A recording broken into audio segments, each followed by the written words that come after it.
Assalamualaikum warahmatullahi wabarakatuh. Perkenalkan, nama saya Isra Septiani dengan NIM 211222009, mahasiswa program studi Tadris Matematika Universitas Islam Negeri Dato Karama Palu. Video pembelajaran ini saya buat untuk memenuhi tugas ujian tengah semester pada mata kuliah Sejarah Sains dan Peradaban Islam. Di video pembelajaran ini, saya akan menjawab pertanyaan-pertanyaan yang telah diberikan. Pertanyaannya adalah, yang pertama, apa yang dimaksud dengan objek, metode, dan ruang lingkup sejarah sains dan peradaban Islam? Yang kedua, berikan penjelasan tentang periodisasi perkembangan sains pra-Islam. Dan yang terakhir, jelaskan pencapaian peradaban Islam masa Khulafaur Rasyidin. Apa itu objek dan metode dalam sejarah sains dan peradaban Islam? Objek adalah benda, hal, dan sebagainya yang dijadikan sasaran untuk diteliti, diperhatikan, dan sebagainya. Objek sejarah mencakup segala pengalaman manusia, yakni peristiwa sejarah yang berbentuk kejadian fisik dan non-fisik yang bermakna dan terjadi sepanjang masa. Sedangkan metode adalah prosedur, teknik, atau langkah untuk melakukan sesuatu, terutama untuk mencapai tujuan tertentu. Metode sejarah dapat diartikan sebagai metode penelitian dan penulisan sejarah dengan menggunakan cara, prosedur, atau teknik yang sistematik sesuai dengan asas-asas dan aturan ilmu sejarah. Nah, adapun hal-hal yang dijadikan objek dalam sejarah sains dan peradaban Islam, yaitu pertama, sirah Nabi Muhammad SAW, peristiwa yang besar di dalam kehidupan beliau, serta perjalanan dakwah yang beliau lakukan. Yang kedua, sirah Khulafaur Rasyidin mulai dari Abu Bakar As-Siddiq sampai dengan Ali bin Abi Thalib. Dan yang ketiga, para tokoh dan pemikir Islam yang mampu membawa Islam berjaya dan menghasilkan karya-karya yang bermutu. Dan yang terakhir yaitu kejayaan Islam dari masa Rasulullah SAW sampai dengan kemunduran Islam pada masa Bani Umayyah di Andalusia. Nah, adapun metode yang dipakai dalam mencari sejarah sains dan peradaban Islam, yaitu pertama metode penggalian sejarah dan yang kedua metode penulisan sejarah, di mana metode penggalian sejarah ini terbagi menjadi beberapa metode lainnya, yaitu pertama metode lisan atau interview. Metode interview atau wawancara disebut juga dengan metode kuesioner karena terjadi suatu dialog yang dilakukan oleh pewawancara untuk memperoleh informasi dari terwawancara.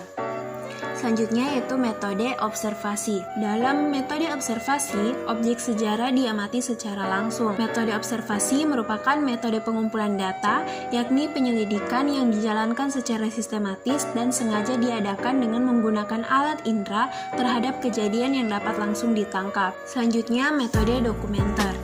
Metode dokumentasi merupakan metode pengumpulan data yang digunakan untuk mengetahui data yang dapat dilihat secara langsung. Nah, selanjutnya yaitu metode penulisan sejarah. Sama seperti sebelumnya, metode penulisan sejarah juga terbagi menjadi beberapa metode lainnya, yaitu yang pertama metode deskriptif. Dengan metode ini ditunjukkan untuk menggambar adanya peradaban Islam tersebut.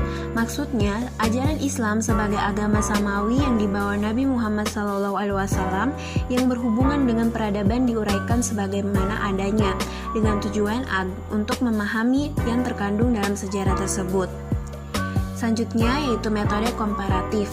Metode ini merupakan metode yang berusaha membandingkan sebuah perkembangan peradaban Islam dengan peradaban Islam lainnya. Dan yang terakhir yaitu metode analisis sintetis. Metode ini dilakukan dengan melihat sosok peradaban Islam secara lebih kritis, ada analisis dan bahasan yang luas, serta kesimpulan yang lebih spesifik. Nah, selanjutnya yaitu ruang lingkup sejarah sains dan peradaban Islam. Ruang lingkup adalah penjelasan tentang batasan sebuah subjek yang terdapat di sebuah masalah. Nah, adapun ruang lingkup sejarah sains dan peradaban Islam terdiri dari 5, yaitu yang pertama, sebelum Nabi dilahirkan. Yang kedua, Rasulullah SAW dilahirkan hingga wafat. Yang ketiga, Khulafaur Rasyidin, Bani Umayyah, Bani Abbasiyah. Yang keempat, kemunduran Islam. Dan yang terakhir, penyebaran Islam di Eropa hingga Asia. Selanjutnya yaitu periodisasi perkembangan sains pra-Islam. Pertama yaitu ada peradaban Mesir kuno dari 4000 sampai 400 sebelum Masehi. Mesir kuno adalah peradaban kuno di sebelah timur laut benua Afrika yang berpusat di daerah hilir Sungai Nil, yakni kawasan yang kini menjadi wilayah negara Mesir. Peradaban ini dimulai dengan unifikasi Mesir Hulu dan Hilir sekitar 3150 sebelum Masehi dan selanjutnya berkembang selama kurang lebih 3 milenium.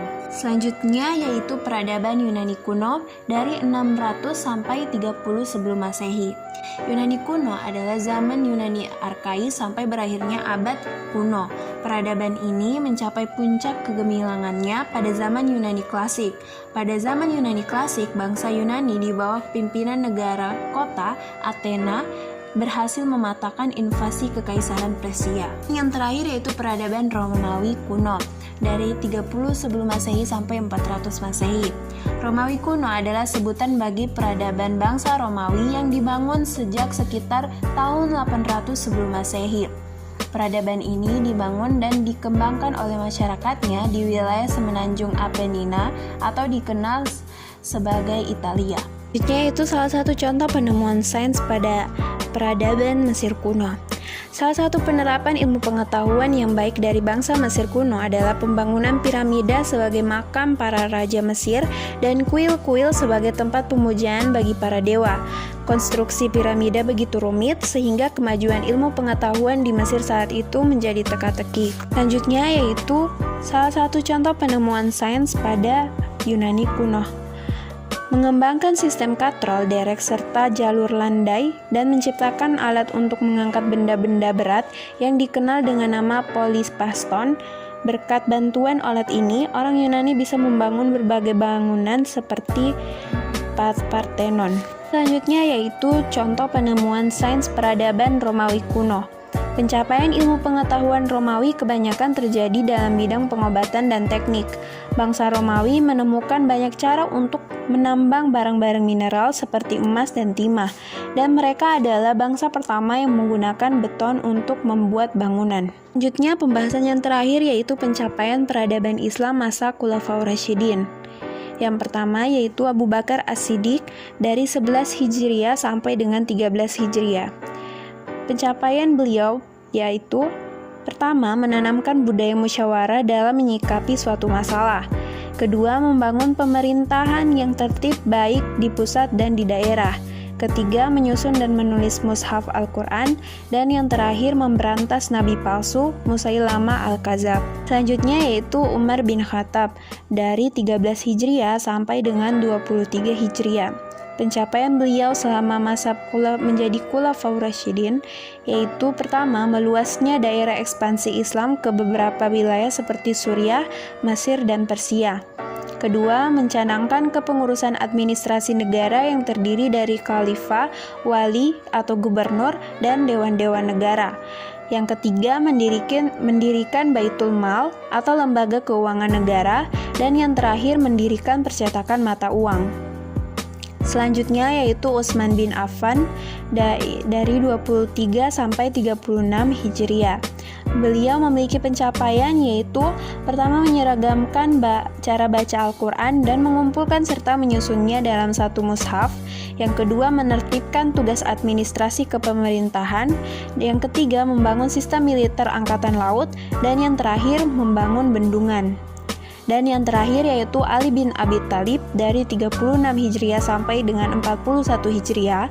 Pencapaian beliau semasa menjadi Khulafaur Rasyidin yaitu menyebarkan Islam hingga ke daerah barat India, mengganti pusat pemerintahan Islam dari Madinah ke Kufah, mengganti pejabat-pejabat yang dinilai kurang cakap, dan memajukan ilmu nahwu atau bidang bahasa Arab. Sekian pemaparan materi yang berhubungan dengan pertanyaan-pertanyaan yang telah diberikan tadi.